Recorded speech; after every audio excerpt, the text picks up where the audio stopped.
Now, do you remember when Paul met with the philosophers on Mars Hill in Athens, at the seat of ancient culture?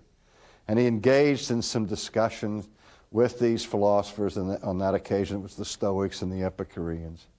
And he noticed that they had an altar to an unknown God, and he then began to preach to them, and he said, that which you worship in ignorance I declare to you in power.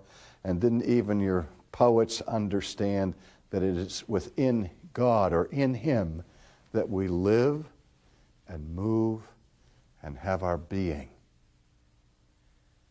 Remember that? 3 things that Paul said about God. That in God we live, we move, we have our being. Now, Paul understood, I'm sure, at that time, that he was addressing the 3 biggest questions of ancient philosophy.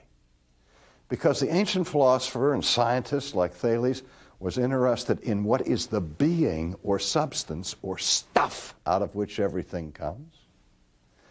What is the stuff or substance or origin of life?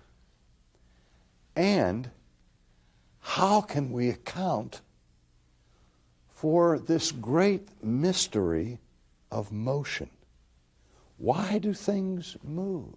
How did they get started moving in the first place? You hear cosmologists telling us today about their theories of the origin of the universe, the Big Bang idea, where for all eternity, all of the matter and energy of the universe was compressed into this infinitesimal point of singularity, remained organized and stable, presumably for eternity, and then on one Wednesday afternoon at 2 o'clock, boom, it blows up.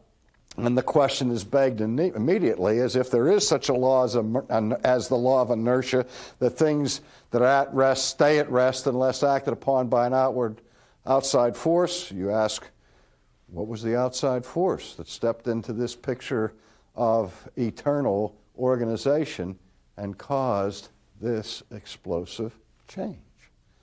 In other words, who moved? Something moved. How did that motion start? Those are the questions that Thales was trying to answer.